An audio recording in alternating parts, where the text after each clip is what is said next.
It's the calm before another storm hits us here in Northern California. It has been 3 days since the New Year's Eve storm, and crews, you already know, they are still working around the clock to clean up this mess. Huge trees are blocking roads, and headstones at an East Sacramento cemetery are ripped out of the ground with downed trees. And to top it all off, thousands of people in Northern California are still without power tonight. And we know that this is more than just an inconvenience for those who are still in the dark. It can range from expensive to just downright dangerous for folks who rely on electricity to power medical devices. And you can see right here that there are still a lot of outages with PG&E in our region. The Delta has been hit particularly hard. And more than 1,300 SMUD customers are still without power. Neighborhoods like Arden, Cortland, Galton, Land Park are reporting more than 100 outages each. And one Fair Oaks family who has been without power for now close to 3 days, they reached out to us. So we went over to see them to see what conditions they are facing and why they are really nervous about the coming storm. It was about quarter till midnight, and then all of a sudden, everything went black. Jack DeLay is part of a 51-home outage in Fair Oaks that SMUD says is due to damaged equipment and DeLay calls expensive. He and his wife are on a fixed income. Yeah, we're retired. And say they've spent more than $100 on dining out for their meals for the last 2.5 days as the food in their kitchen fridge goes to waste. The one in the kitchen. Everything's gone. But sitting in the dark and the cost of food pale in comparison to this. My biggest fear now is the rain. That's because the pump that empties his backyard pool is powered by electricity. My pool is that far from overfilling now. I just emptied it the day before, but of course we had a lot more rain than I thought. That overflows, comes down here. I could be in some serious trouble. Prior to the rain event, it was about 7 inches below the bottom of the brick level, and this filled up to this level in a matter of 3 to 4 hours. This next one coming in is supposed to be even worse. As he waits for the power to come back on, he's glad he has flood insurance ahead of this next storm. I can't imagine what I'd be doing. Duct tape? Jack, let's hope it doesn't come to that. All right, and we did learn today that SMUD is assisting for some losses, like food that went bad in the fridge due to these power outages. Jack was very excited to hear about this, so of course we wanted to share it with you too. The utilities says that if damages are caused by its negligence, then it will take responsibility for the loss. But a lot of the damage from this weekend falls under things that SMUD calls out of their control. That includes the scenarios like floods, wind, heat, snow, and fallen trees. More scenarios not covered are listed on your screen right now. And tonight we reached out to SMUD for more information about what may apply from this storm. Now, SMUD tells us that they are working with customers on an ongoing individual basis to address certain claims. They also say that they are handing out batteries, foods, blankets, and a lot more. We have more information on SMUD at abc10.com/to-the-point. And we've also got a whole list of resources we have been compiling all day to really make sure that you are prepared for this next incoming storm. All you have to do is just text the word storm to 916-321-3310. We'll send you everything that you need to know straight to your phone. With all that being said, let's get straight to Brendan Minchev, who joins us now. Brendan, what do we really have rolling in here? Yeah, we've got another major storm on the way in. What we had yesterday was really just barely anything compared to what is coming.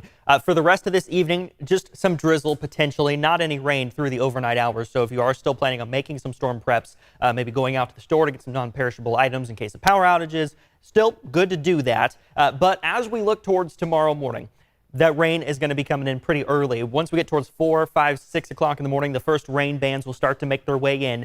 The first set of rain associated with a warm front making its way north. So this will be rain, but it won't be quite as heavy as what we'll see later on in the day. After that, the winds will really start to pick up behind the warm front out of the south, and you can see the heavier rain associated with a cold front moving on in later in the afternoon. And again, you can see that's a much heavier band of rain with a lot more orange and red in there. And that moves through the evening hours, and winds will be whipping through the evening hours as well. Even beyond that cold front, once it pushes on through and we get to Thursday morning, still going to be dealing with some rain, albeit more spotty rain showers than what we will see on Wednesday. Flood watch for Wednesday morning through Friday morning because of all that rain that we're going to see. And rivers like the Cosumnes and McKellamne, they're already running high. they're only going to be running higher. Flash flood watch tonight through Friday morning. This is for debris flow and not necessarily for everywhere in green, but more specifically for the burn scars in these areas, such as the mosquito fire burn scar. But the other thing is the wind. I talked about it before. High wind warning from 10 a.m. Tomorrow morning through Thursday, because look at some of these wind gusts up over 40 miles an hour, potentially as fast as 60-mile-an-hour gusts in the valley. We'll talk more about this later in the show, Alex.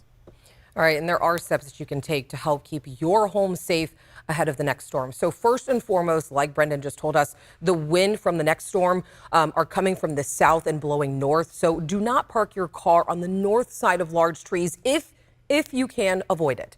Now, you can also clean the leaves out of your gutters and storm drains to help water flow away from your house.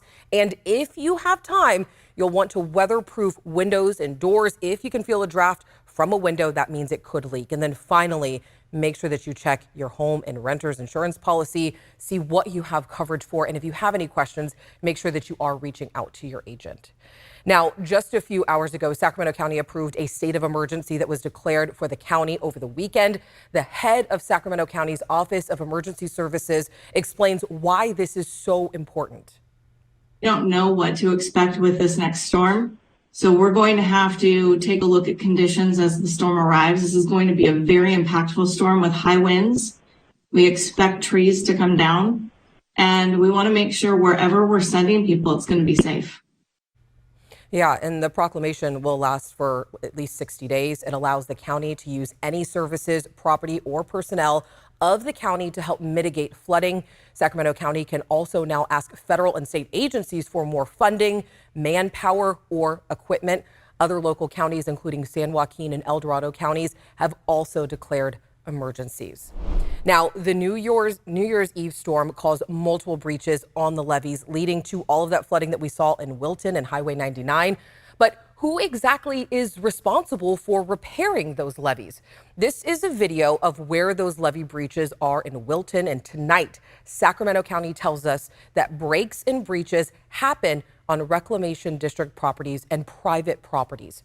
For levees that need repair on private properties, because they are a threat to life, the government will work with property owner to sign a right of entry form and then works with contractors to actually do the repairs. And we are working to find out where the breaches in Wilton actually happened. But meanwhile, because of the breaches, the Sacramento County Sheriff's Office evacuated the Rio Cosumnes Correctional Facility. Today, a tiger dam was installed around the facility to prevent damage from the incoming storm. And on Sunday, more than 1,000 inmates and staff were evacuated due to flooding.